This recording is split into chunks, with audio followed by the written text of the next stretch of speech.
தான் 2 தினம் உபவாசிக்கிறேன், தான் தசமபாகம் செலுத்துகிறேன், தான் விபச்சாரக்காரனை போல் இல்லாமல் சுத்தமாய் வாழ்கிறேன். பாருங்கள், அவன் ஜெபம் முழுவதும் அவன் சுய நீதியில் இருந்தது.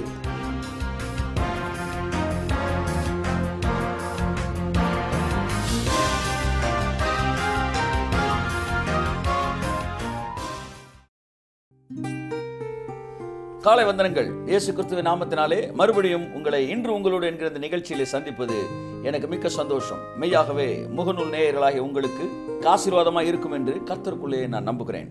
என் அன்புக்குரியவர்களே, தொடர்ந்து ரெண்டு பேரை குறித்து தியானித்து வருகிறோம்.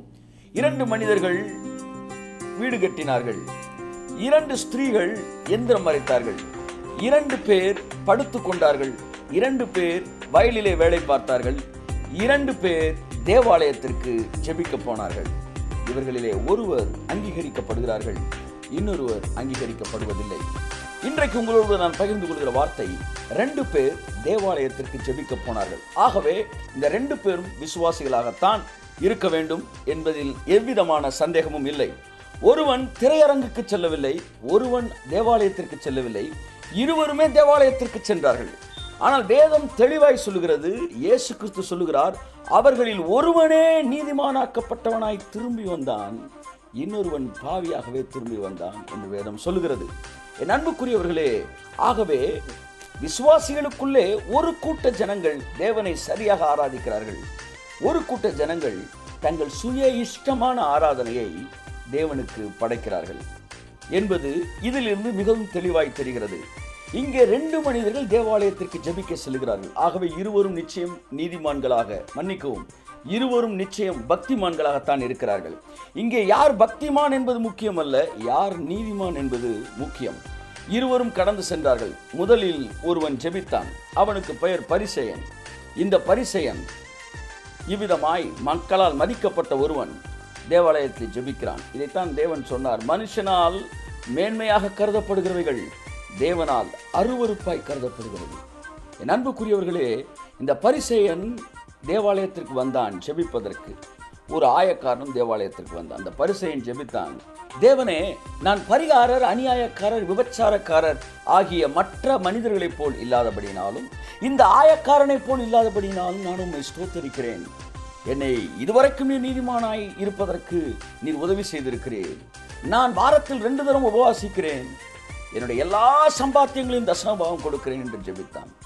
என் அன்புக்குரியவர்களே, இவனுடைய ஜெபத்திலே அதிகமாய் அல்ல, முற்றிலும் இருந்தது அவனுடைய சுய முயற்சிகளை அவன் கடவுளுக்கு முன்பாய் சமர்ப்பித்தான். தான் 2 தினம் உபவாசிக்கிறேன், தான் தசமபாகம் செலுத்துகிறேன், தான் விபச்சாரக்காரனை போல் இல்லாமல் சுத்தமாய் வாழ்கிறேன். பாருங்கள், அவன் ஜெபம் முழுவதும் அவன் சுய நீதியில் இருந்தது. எந்த மனிதர்கள் அதிகமாய் உபவாசத்தை பேசுகிறார்களோ, எந்த மனிதர்கள் அதிகமாய் தசமபாகங்களை பேசுகிறார்களோ, எந்த மனிதர்கள் அதிகமாய் தங்கள் பரிசுத்தத்தை பேசுகிறார்களோ, இவர்கள் எல்லோரும் சுயநீதியை பேசுகிறவர்கள். புதிய ஏற்பாட்டு வாழ்க்கை உங்கள் செயல்களினாலே நீங்கள் நீதிமானாகிறது இல்லை, அது தேவனுடைய கிருபையினாலே நீதிமானாவது. இந்த பரிசேயன் சொன்னது எல்லாம் தன் செயல்களினாலே தேவனிடத்தில் தன்னை நீதிமானாய் காட்ட விரும்பினான். இதுதான் பரிசேயன் ஜெபம். இதுதான் ரட்சிக்கப்பட்டவர்களிலே ஒரு கூட்டம் தங்கள் ஜெபம், தங்கள் உபவாசம், தங்கள் பரிசுத்தம், கடந்த நாள் வாழ்க்கையிலே தங்கள் தேவனுக்கென்று செய்தவைகள் இனிமேல் செயல்களின் மூலமாய் தேவனை அடைவது எப்படி, உங்களுடைய தியாகங்களின் மூலமாய் தேவனை அடைவது எப்படி என்று பேசுகிற ஒவ்வொருவனும் இந்த பரிசேயன். ஆனால் இதற்கு பின்பாக தூரத்திலே ஒருவன் நின்றான். அவன் வாயிலிருந்து கிரியைகள் வரவில்லை. அவன் பேசிய வார்த்தை, ஆண்டவரே, பாவியாகிய என்மேல் கிருபையாயிரும் என்று சொன்னான். அவன் கிரியையை பேசினான், இவன் கிருபையை பேசினான். இயேசு சொன்னார், அவன் அல்ல, இவனே நீதிமானாக்கப்பட்டவனாய் திரும்பி வந்தான். என் அன்புக்குரியவர்களே, ஒருவன் பக்திமானாய் போனான், பாவியாய் திரும்பி வந்தான்.